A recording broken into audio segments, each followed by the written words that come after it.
All right, welcome everybody, and make sure you put your hands together for the CSL Dallas music team. And we just want to say welcome to everybody joining us from all over the world in community with us today. And as a reminder, every day is a day for transformation, spiritual deepening, and heart connection, no matter what's going on. And every day we learn and practice something important that makes a difference. So we are doing a Q&A today. So make sure to get your topics ready and post them into the chat online, or get ready in your head mentally what topics you like to bring. So join me in putting your hands together for the CSL Dallas music team.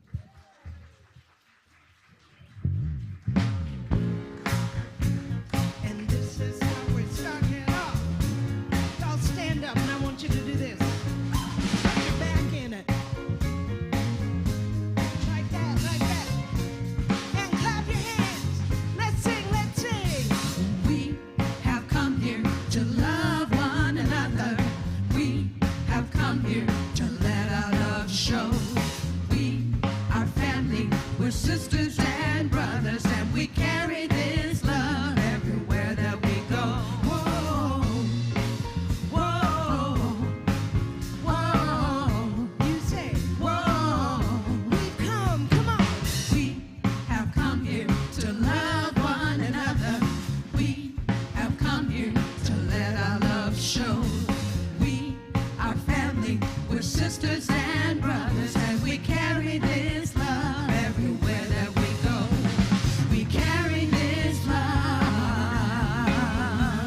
We carry this love. We carry this love. We carry this love everywhere that we go. Whoa, whoa, What you say? whoa, whoa. We've come here. We have come here to love one another. We have come here to let our love show. We are family, we're sisters and brothers, and we carry this love everywhere that we go. Carry this love. We carry this love. We carry this love. We carry this love everywhere that we go. Carry this love. This love. We carry this love. We carry this love. We carry this love everywhere that we go. Yes, we do. Good morning, good morning. Good morning. Good morning, my name is Bakari Issa. Happy Sunday, happy prayer day, happy love day, happy whatever day it is for you.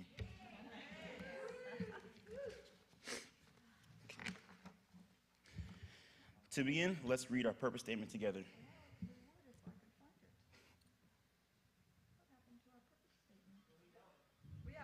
We know it? We all know it? We know it? Okay. Okay. We are radically inclusive, spiritually progressive, transforming lives, and so it is. Thank you. Thank you. Power of CSL right there. First, let's start off by sharing gratitude to the folks who helped us create a spectacular Easter experience. Thank you to our culinary team. That would be Reverend Marsha, Jerry, Dennis, Kathy, Brian, Patrick, and Nicole.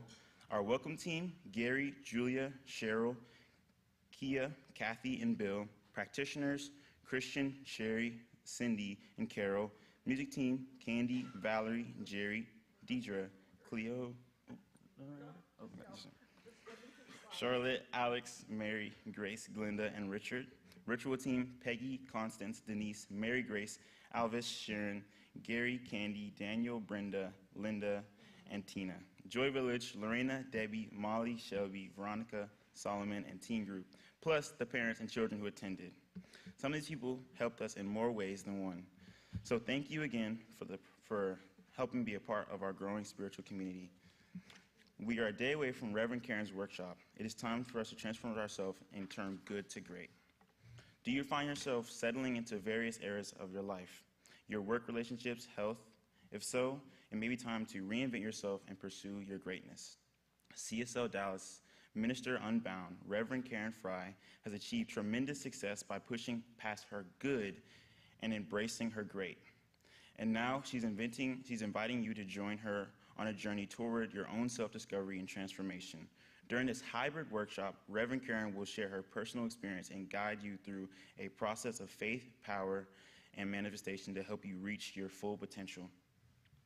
Don't let your comfort with the good hold you back any longer. Sign up for this class starting Thursday, April 27th from 7 to 8:30 p.m., either in person or online, and take the first step towards becoming your greatest self. If you are new to CSL Dallas, know that you are truly welcome here, however you found us today. In person or online, we would love to stay in touch with you.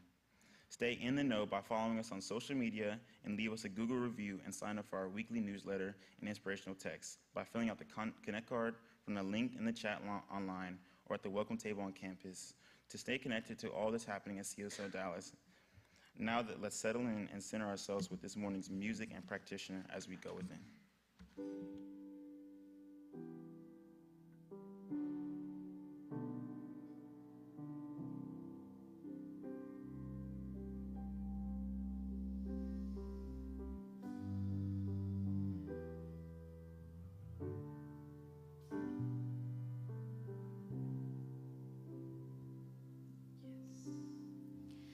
Every step is holy. Every breath is life. Every moment precious when held up to the light. Every heart connected, each the face of God. Grace has shown me every step is holy.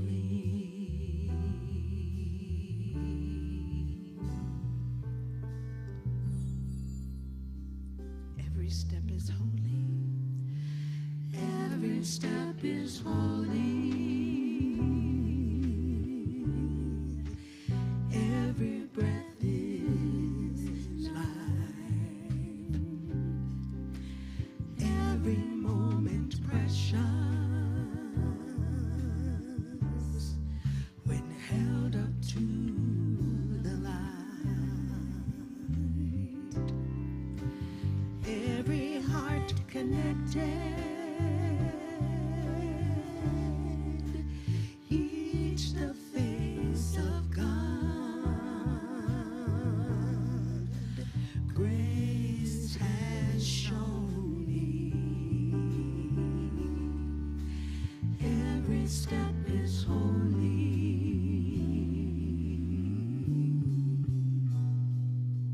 Please go within with me, stepping in to the holy presence that life is for us. As our body moves in the steps, as we breathe in the air of the beloved, the godness, the goodness, life providing itself through us, for us,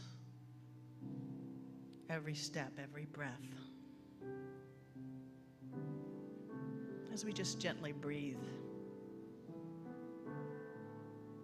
let our natural breath remind us that we are that holy place. The pilgrimage is not required. The noticing, the remembering, that's what brings us home. And from this holy place, we can see, embrace, and know that every face is holy, every space is holy. We are that we have been looking for. We are looking with and being blessed by. So grateful for remembering. So grateful for this time to speak into the hearts of our lives. We let it be, this holiness, and we receive it with such gratitude. And we say together, and so it is.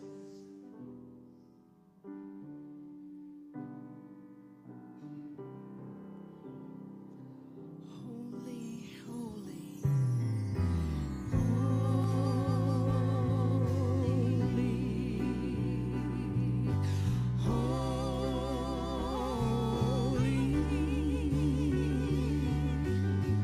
everyone, every breath, every step is holy.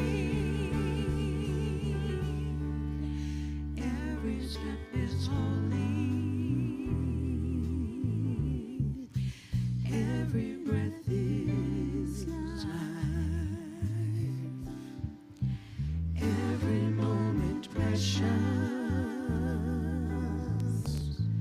when held up to the light. Every heart connected, each the face of God. Grace has shown me every step is holy.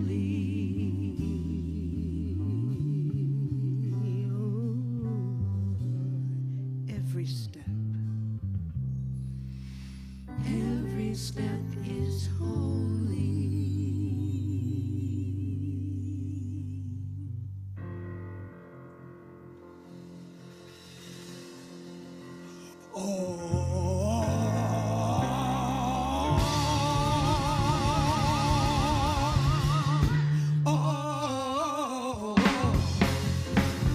Right there, right there, right there, right there, right there, right there, right there. Hey, I feel the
fun. With highlighting our volunteers, as Bakari did so beautifully earlier, each month we like to specifically highlight one person in particular who has gone above and beyond in serving our community. This month, we would like to thank Patrick Ward, our everyday hero. Patrick is someone that you might not have met before, yet he makes a big, big difference in our community, quietly behind the scenes. Patrick is the beloved spouse of Stephanie Ward, our Joy Village Journey of Youth coordinator. From the moment Stephanie joined the staff team, Pat has stepped up in amazing ways to support our youth and our family programs. He volunteers monthly to check in families. He works on the playground crew. He supports Joy Village events, such as the Parents' Night Out, as well as Joy Village community service projects. His support with setup and cleanup with the Joy Village luncheons has been instrumental in the success of all of those community building luncheons. In fact, one is happening today. He serves in the most humble, calm, and capable ways, all with a servant's heart. Please express your personal gratitude to this true sacred service hero. Thank you, Patrick Ward, for your gifts to our community.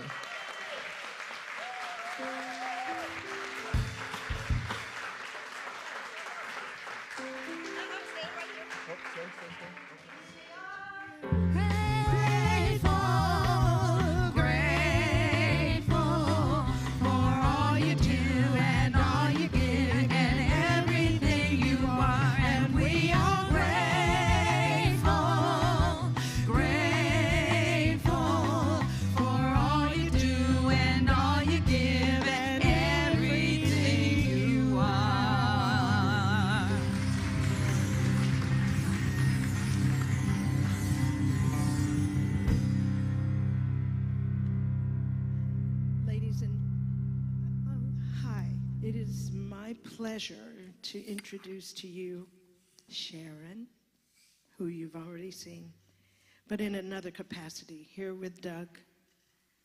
Together they are called Spirit and Friends. Will you welcome them, please, to the platform?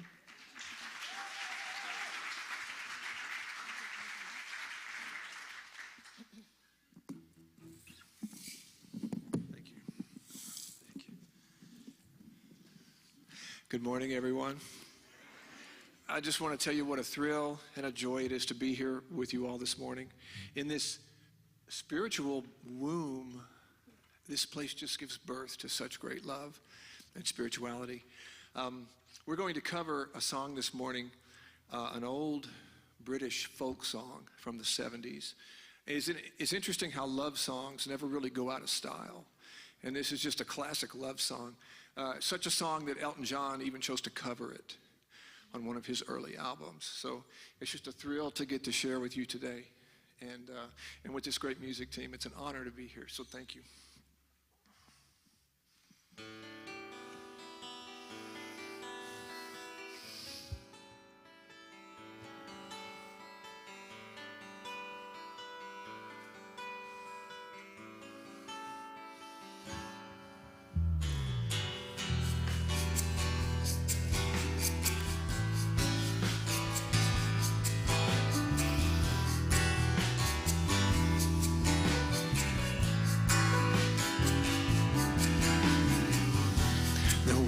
I have to say may well be simple, but they're true.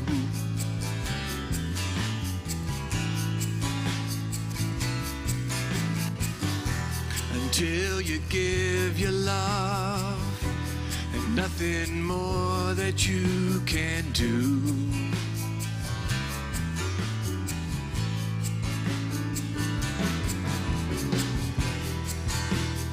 Love is the opening door.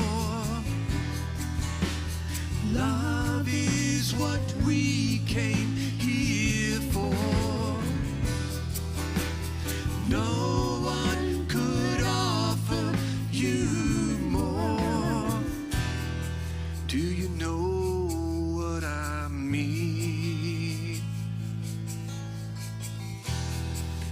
Have your eyes really seen?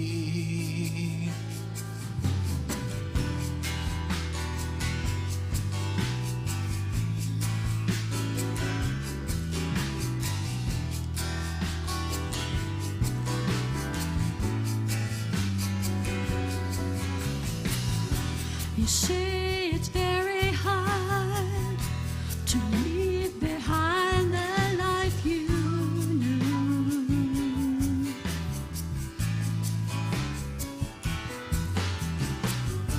But there's no other way, and now it's really up to you.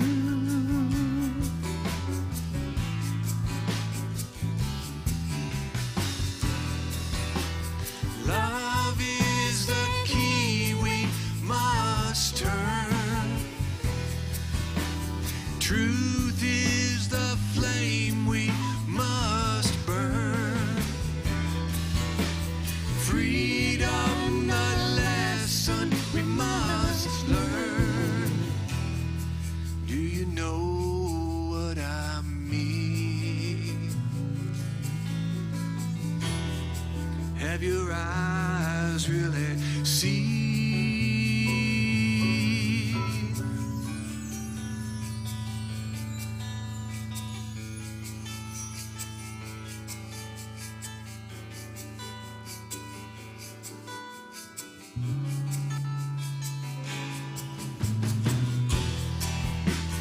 Love is the opening door.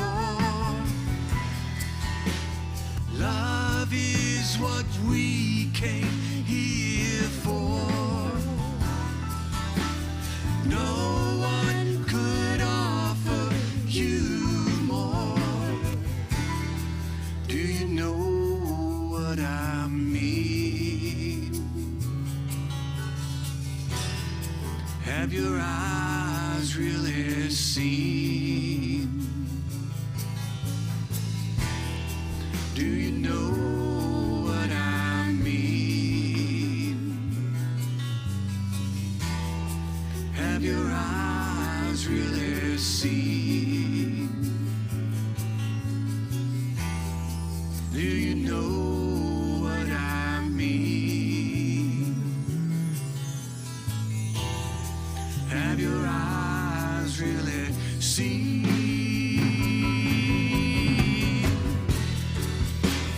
Love is the opening door. Love is what we came here for. No one could offer you more. Do you know what I mean? Have your eyes really seen? Do you know what I mean? Have your eyes really seen? Do you know what I mean? Have your eyes really seen?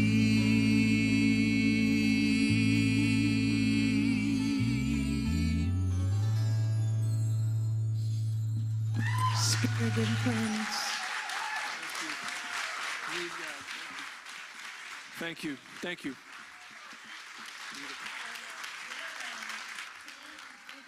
Brad, Jonathan, and Matt, thank you so much.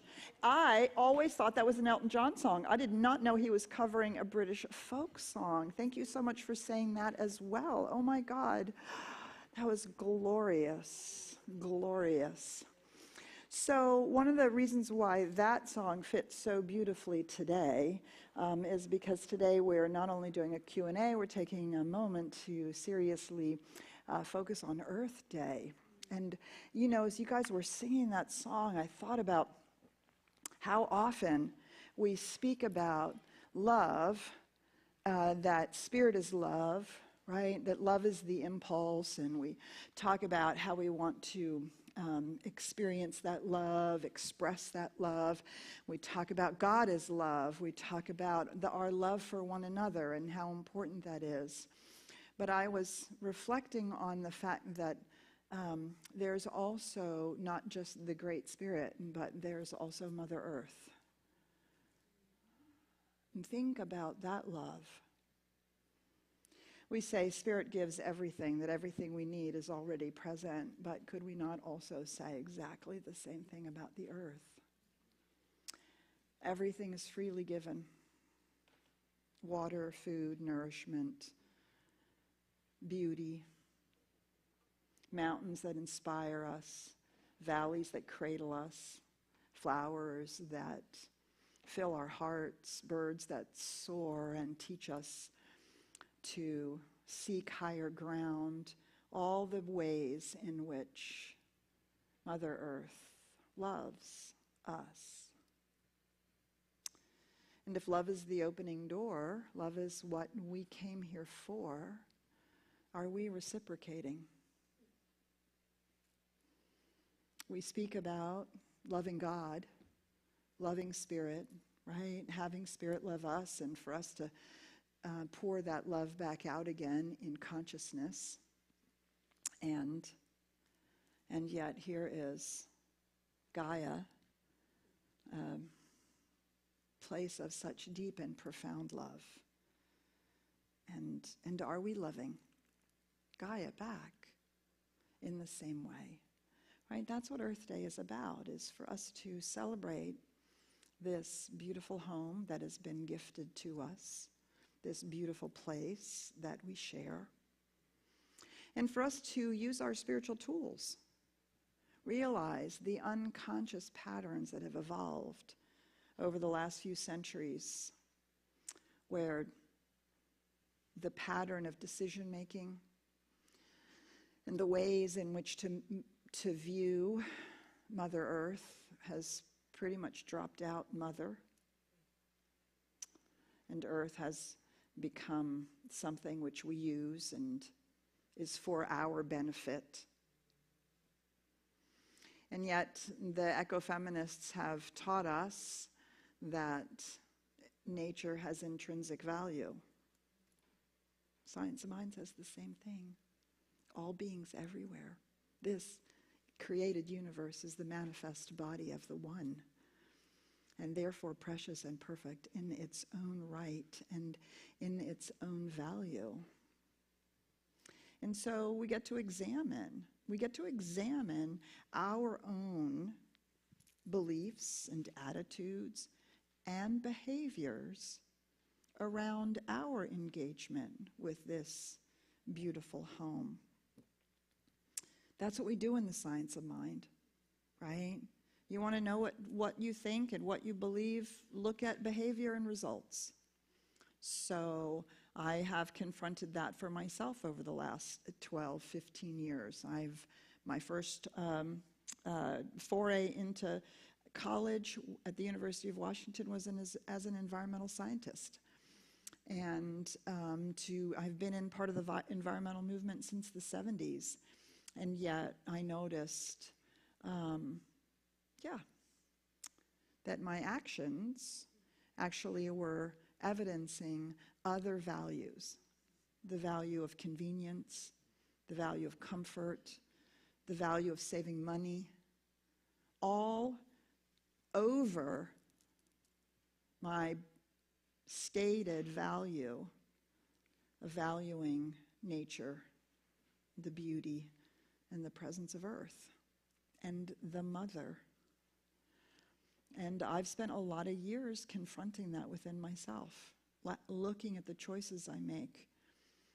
We've done that here at the center, continually making as many green choices as we can, paying attention to our environmental impact, starting to buy carbon offsets for travel, supporting and investing in green energy, all the ways in which to have our outward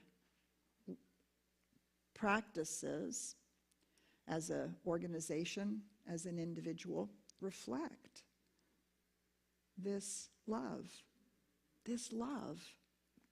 that is so freely shared and given. So we know how to do this. We know how to shift consciousness, and we know how to change underlying belief systems. We know how to reveal false thinking, and we know how to bring alignment to spiritual truth. We know how to live in a life that is whole, not just single-pointed, not just environment, not just profit, not just economy, not just convenience. We know how to bring our lives into balance. And so we have the opportunity over and over and over again to contribute what we know how to do to this larger conversation. At some point, it's my opinion that if we don't pay attention to this, all other conversations are going to cease to be as important.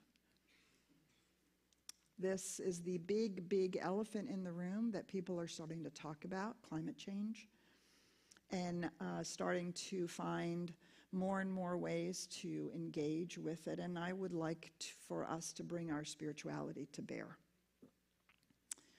And I invite all of us to do that, not just as individuals, but also in whatever collective way that we can, that you can, finding ways to contribute and participate. So you've been given a little Earth Day gift, a little Earth Day bag. If you are not yet carrying around your bags, I encourage you to do so. It took me a number of years to remember to always grab my bag. Now I do it not just grocery shopping, but everywhere. So now you have a CSL Dallas bag you can put in your car as well. It took me 2 years to convince myself to go back to the car and get the bags I had forgotten. Right? Because it's so inconvenient.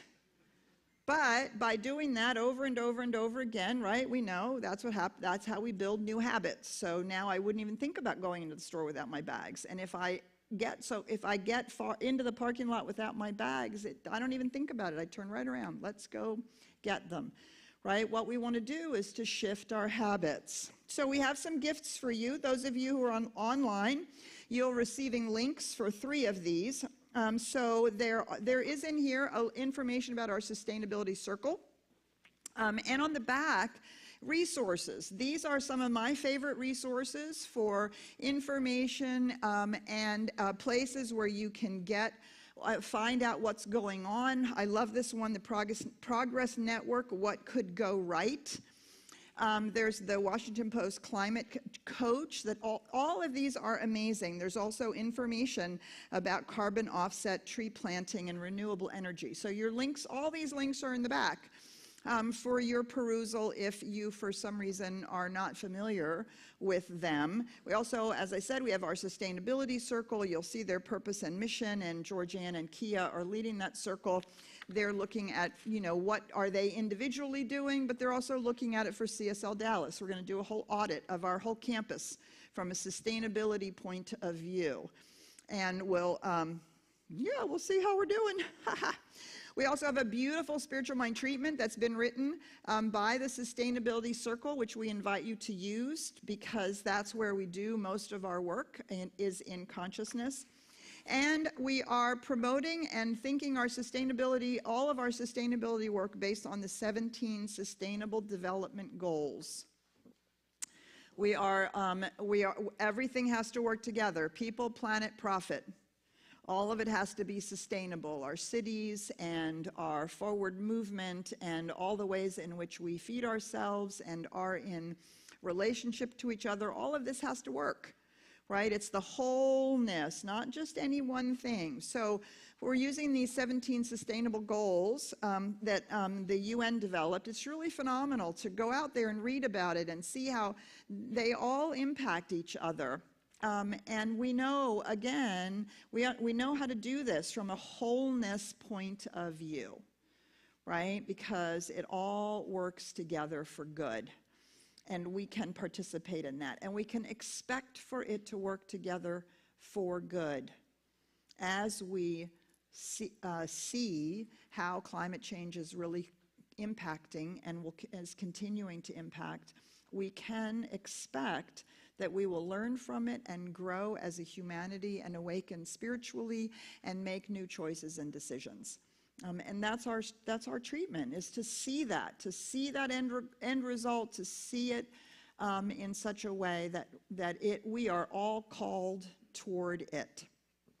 And then there's some other little gifty things in there for those of you who are on campus. And so, yeah, just to really think about this notion of love, that it isn't just, it's not just purely up to spirit. It's not just spiritual. It's also human and physical, all of life, all beings everywhere. And yeah, so to celebrate Earth Day, we give you these gifts and invite you to participate in consciousness, in choices, and in the excavation of unconscious patterns and habits. All right, so today we are doing a Q&A. There's my little slide, Q&A. There you go, that's my slide. Okay, we're done. Good, all right. A Q&A, and so we're going to do it a little bit differently today. We're going to actually do it on topics. As opposed to specific questions, we're going to do it on topics. So you can actually think about if there's a topic that you'd like to have addressed, and for those of you online, you can put it in the chat. We hope to get to a couple here in the room and a couple online. I want to start out with a couple that then part of the reason why we're doing topics is because in the last month or two, people have asked me to talk about a couple of things. Yeah. Artificial intelligence. ChatGPT. Ooh, man. My first response was, no. I don't know enough about it, and I'm not sure what to say. But since that was the request, I thought, well, I better go check it out, see what I think. And I happened to be having this conversation with a member of our community, and so he went out on ChatGPT, and he asked the question, please elucidate the science of mind as expounded by the founder, Ernest Holmes. What are its primary points? And sure enough, here came back 10. Right? Beautifully written, fabulously wonderful, perfectly in alignment with the teaching. And then he went back to each of the points and he said, illuminate, say more about this, say more about that, say more about each one of the points. And so there was more information. And then he sent it to me and he said, so what do you think? And I read it. And I thought, wow, this is an incredibly well-researched term paper that has culled all of the basic information that's available out on the internet. Not bad. Huge gaps. Nothing about the transcendent mystery of the one. Nothing about the one, actually. Everything that was written in there was written as if we are a pantheistic theology.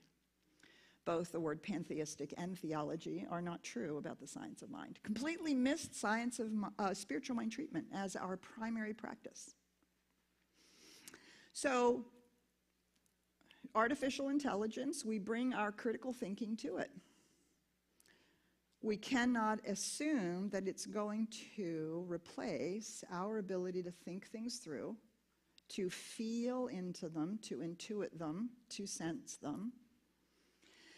But it is a powerful tool that we can use. We had a conversation about an event we're going to have here in a few months, and somebody went out on Chatbot and said, well, how should we promote this event? It was fascinating what came back. I'd give it a 70. 70% in alignment with what we thought we were doing. So we got to tweak it and rewrite it, But it was a great springboard, right? It was a great place to start, got us get some things to think about, gave us some words maybe we wouldn't have used otherwise. Yeah, a great tool. So's our GPS, a great tool. So's Google. But you know they're now diagnosing people with Google amnesia? Do you know what Google amnesia is? Google amnesia is the inability to think anymore unless you have looked it up online. I am not kidding you. I know people who use the GPS so much that they don't have a mental map of Dallas and they don't know how the major highways relate to each other because they've never actually looked at a map big enough, right? If you just follow the road on the GPS, what do you see? This much of the map. Great, it will get you there. It's a great tool. But we have an even better tool right here, right here, right? And those cannot be left out. So rather than being afraid of it, what we want to do is engage with it in a way that is conscious. Isn't that how we do everything? Remember the conversation we had last week about fasting from devices? Oh, I flunked this week. Sitting in my chair, looking at the phone, going, did you not just talk about this? Yeah, but I have to look anyway. Oh, there's nothing on there right now. Put it down. Put it down. Put it down. Unconscious habit. There's something there that I need to know or I need to see or whatever it is, or I'm just bored and I've forgotten how to enjoy my own company. Tools. These are tools that are available to us, just like anything else. Our job is not to check our intelligence, our intuition, or our heart at the door. And to not think that anything or anybody is better than us or knows more than us. Yes, knowledge-wise, ability to research, the internet, which I do that for about 5 minutes and I'm like, done. Okay, it's way too much information. I just can't, oh my gosh.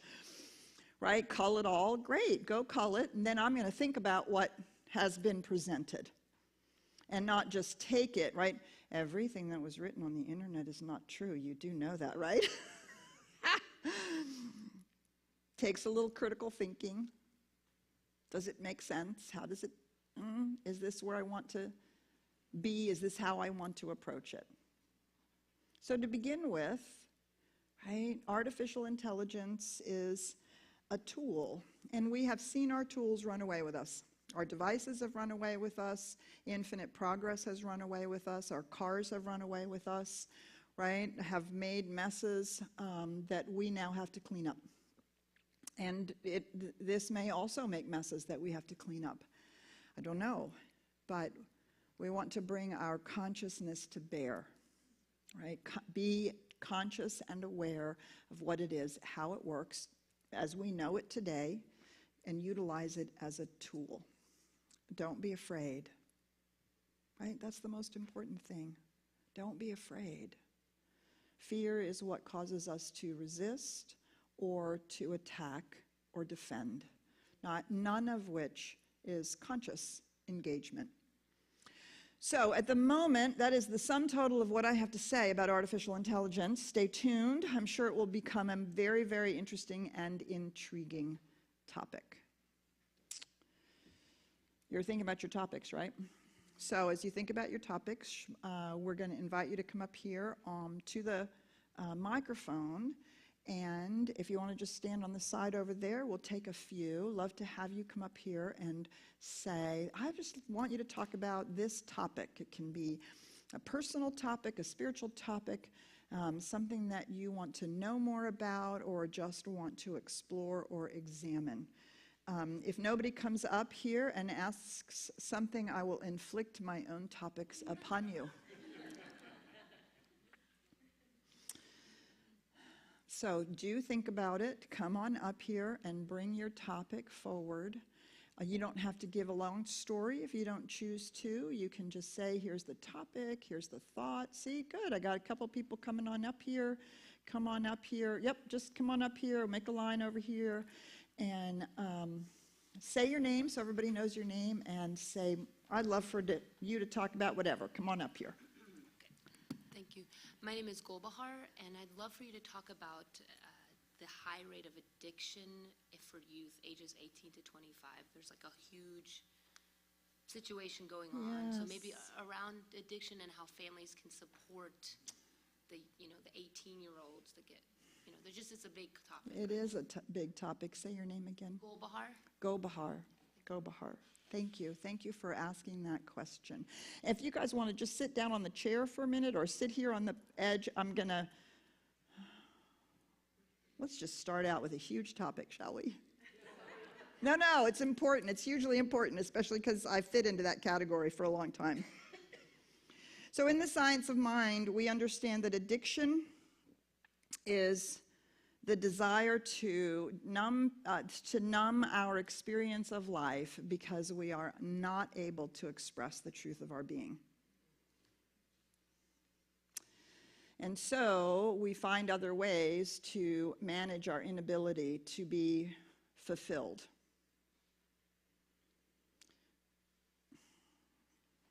Can we just look at our society? Is it any wonder our young people don't feel fulfilled?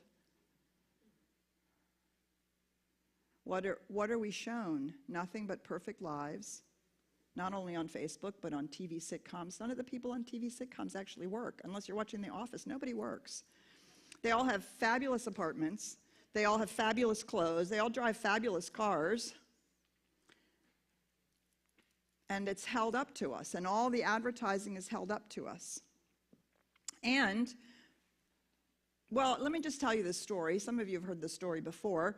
They did an experiment about sustainable living. And what they did is they got, 6 or 8 families together who were willing to go live on an 18th century farm. Truly, 18th century farm.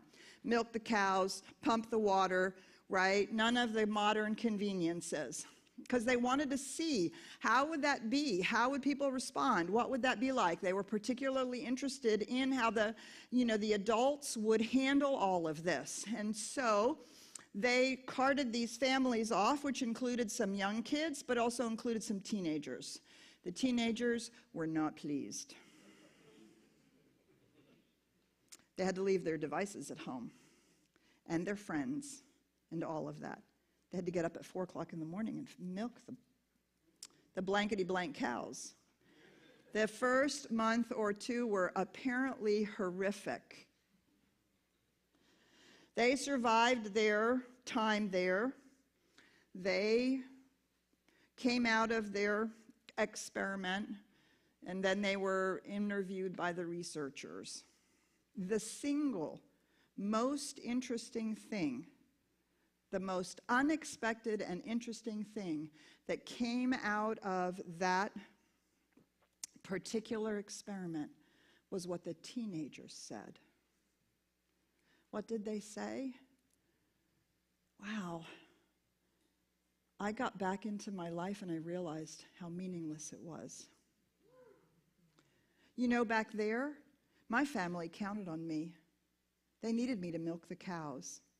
I felt like I was contributing to my family. I felt like I was really doing something. And I was expected to do it well. And I had to be taught it. But I felt like I was contributing. Word for word, teenager after teenager after teenager after teenager. And now I'm back at school and, it's all about what party are you going to and who do you know, and are you cool enough, and scrolling through Facebook or Instagram or whatever it is. Astonishing. And so I believe it's the price we're paying for having made convenience and comfort the single most important thing in our lives. And and our children and our teenagers, all they see is I'm going to get out in the workplace and I'm going to be a cog in the machine. That doesn't feel good. And what about this climate stuff? You really think, what are you guys leaving us? You think we're going to, what's it going to be like when we're your age? The despair is palpable. And we get to be responsible for that legacy and to support our teenagers in being all that they came here to be, which means expectations. It means support and a willingness to help them grow into who they've come here to be. Now, once full-blown addiction has happened, there are no easy answers to that. For some people, it's recovery through the 12-step programs. For some people, it's tough love. For some people, it's rehab. For some people, it's unconditional love no matter what, or probably some combination thereof. What we cannot do is abandon our teenagers and our young people. We cannot abandon them. We have to see who they can grow to be in our own consciousness. We cannot be afraid of them. And we have to invite them into a larger vision. Right now, the vision of doom and gloom, all the apocalyptic games, all the shoot-'em-up games, all the apocalyptic movies, all of the doomsday things, right? That is a picture.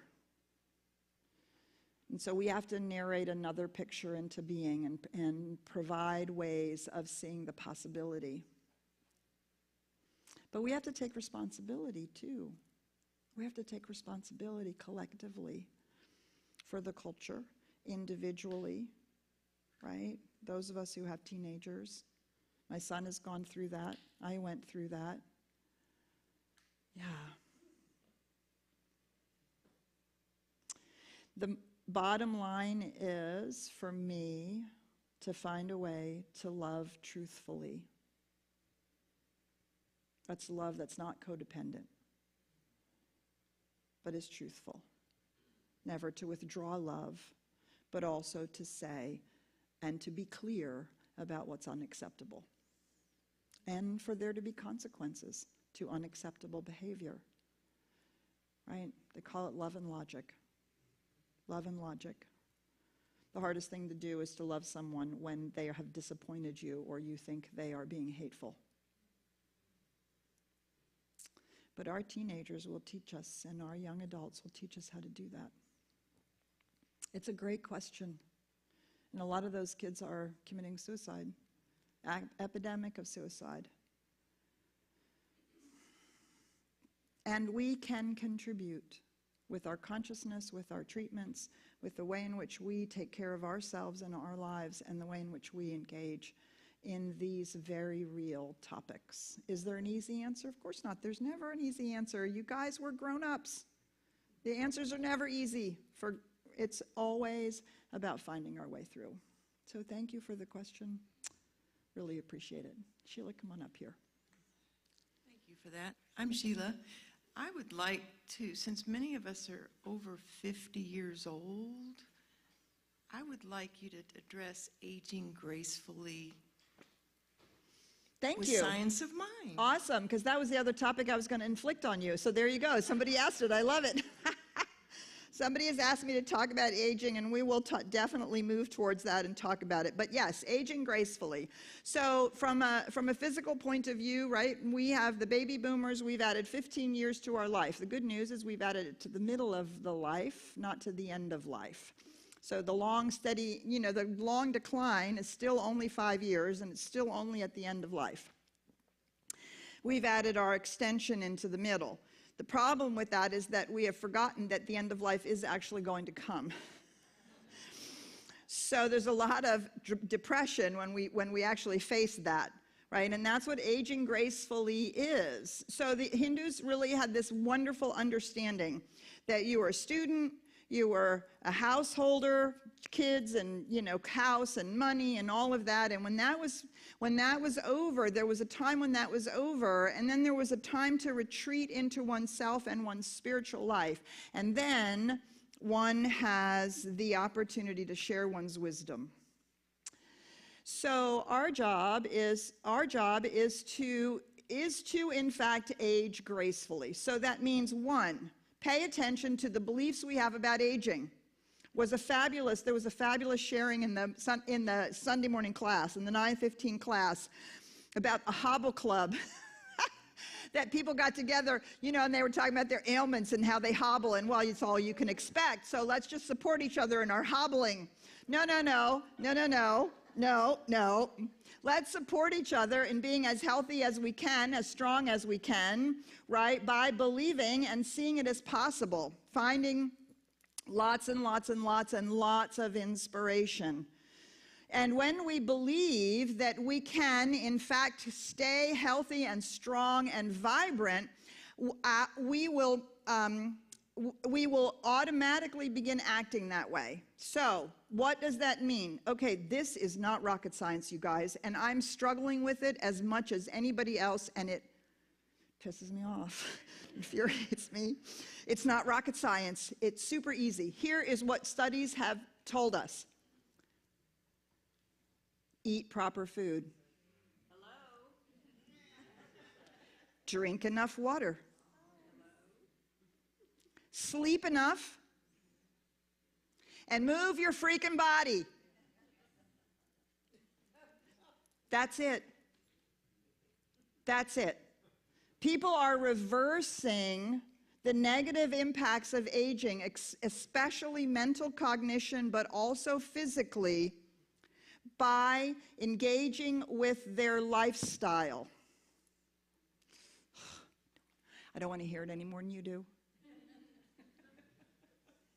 Do you know how much I dislike drinking water? I can only tell you how difficult it is for me to drink 3 glasses of water, let alone 8. Oh my gosh. But they're showing that, right, our bodies are designed to operate beautifully, but we have to support them in operating beautifully, and we don't always do that, right? So when we can decide that this sort of falling apart is not necessary, and we can do our mental and spiritual work about shifting the belief that it's automatic, do you see, it becomes, I've noticed as I do that work, it becomes less difficult for me to choose to do the things that I actually know are in alignment with my health. I also am not 20 or 30. I'm not. And I have begun to find peace with that. And it's important. We don't want to overextend ourselves, or, there's nothing. My mother used to say this to me. Oh my God, my mother's voice is going to come right out of my mouth. She said, Petra, now that I'm 65, I'm not going to dress like a 20-year-old. I don't need to be sexy. I need to be wise. Oh, wait a minute. Let me just stop and take that in. That is not what the movies and the advertisement tells us. Especially not us women. Oh, you men, you can go gray and age gracefully. We're not allowed to. We still have to wear high heels so that we look good. Aging gracefully is an embracing of change, and it's an embracing of the next stage. What is the next stage? For men, it's the sage or king. For women, it's the crone.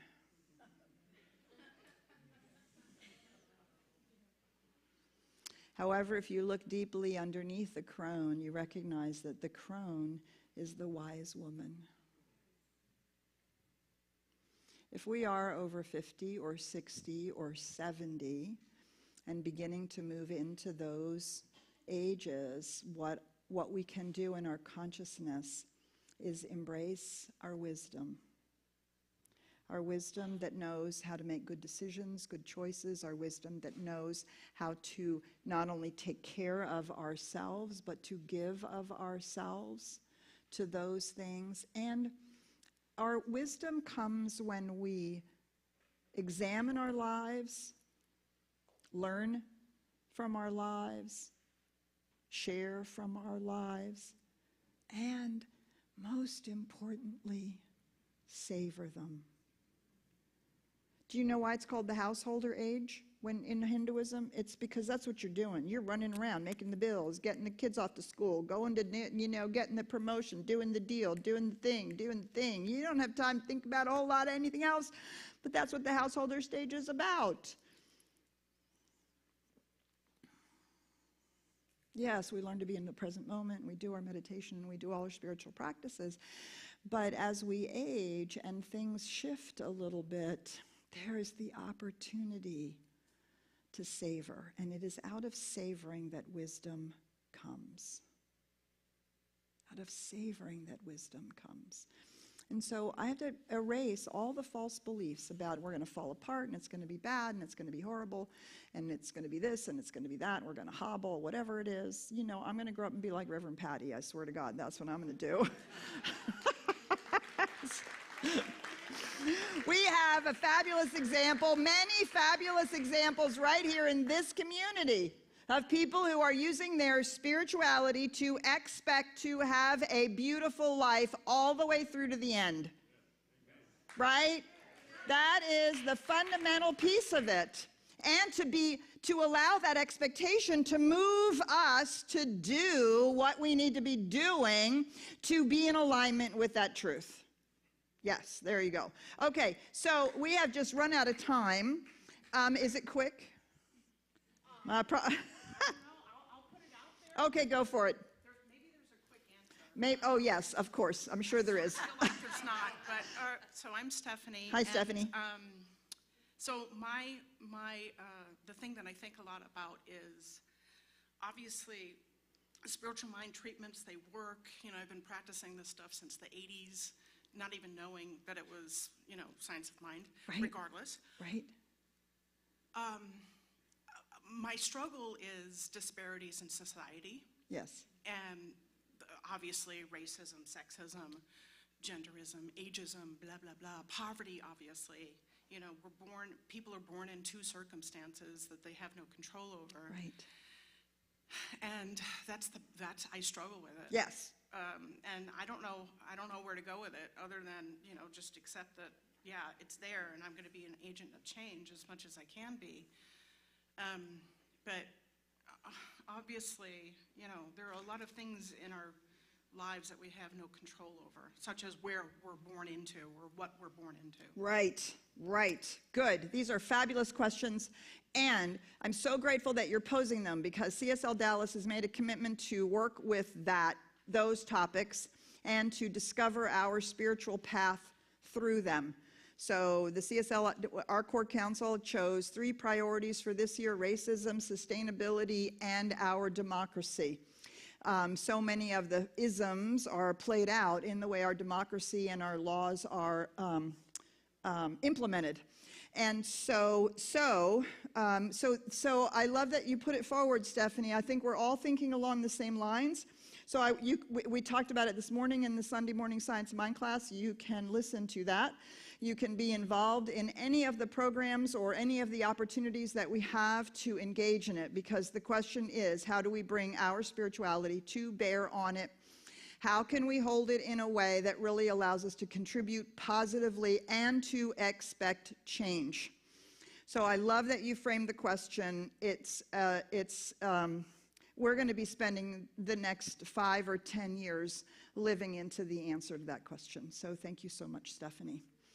For those of you who have put things online, we're not going to be able to get to them. Thank you so much for putting them online. I will pull them off. If you have other topics that you would like for me to address, please don't hesitate. I mean, aging and the AI were the 2 that had come to me in the last month or 2. Please talk about these things. And so we'll be continuing to fold them into programs and talks and things like that. So we're well over time. We have a fabulous lunch for you. And so we're going to bring Bakari on up here to do our announcements. And Bakari, I know you have some very long announcements about classes, so I'm going to ask you to only do the highlights because we're way over time. All right. So like the beginning paragraph and the end paragraph. Okay. Skip the middle paragraphs. Okay. That'd be awesome. Okay. Try my best. Howdy again. Let's support our beloved community. We invite you to give generously to the work of CSL Dallas, knowing that as you give, the law of circulation multiplies that gift and gives it many times over. We begin by affirming this with our abundance prayers together. We live in a loving, supportive universe with the infinite abundance all around. Exactly. only good and accept only good in my life and for all people. I gratefully share my prosperity that may flow to CSL Dallas and the world right Here, right now. And so it is. There are many ways to give. Text giving, Venmo, PayPal, auto tithing, or use the basket being passed around. Pick which option works best for you. Today, after our celebration, Joy Village is hosting a luncheon. Today's menu includes a pasta bar with gluten-free, vegetarian, and vegan options. What better way to help children? Do I skip that part? Pardon me? Do I skip that part? Yep. Okay. Yep. You're just going to do the highlights Okay. because Yeah. Petra has talked too long. Okay. We have a quick reminder for the community service team members. Your meeting is your meeting and lunch is in the STEM room and in the education wing. So please head there and not Pankey Hall. Okay. Let's see. By examining the golden thread that runs through various world religions and exploring the impact of science and psychology on human spirituality, you'll gain a better understanding of where your beliefs come from. In addition, you'll learn about the thinkers and healers who have contributed to the development of science of mind movement and explore your own spiritual journey and growth. This course, From Whence We Came, is starting Tuesday nights, May 2nd, and taught by practitioner Carol Merlot. It's also a requirement if you are planning to take the inward journey. Read that one. Just that paragraph. Manifesting money when you need it is one thing, but cultivating a prosperity consciousness so that money is never an issue is an entirely different and more expanded way of living. Based on the classic work of Spiritual Economics by Eric Butterworth, our CSL Dallas practitioner Carol Merlot will be teaching this course on opening up yourself to a whole new level of abundance. Yep, that also is starting in May, the first week in May. You're doing great. Okay. Every Sunday, you can receive direct spiritual support from one of our licensed spiritual coaches. These sessions are free and take place in person and online after our celebration. If you're on campus, head across the breezeway to the Peace Room located in Pankey Hall. For those of you online, a link is being posted in the comment section for you to join via Zoom. Okay. Now, let's close together with our amazing music team. Thank you.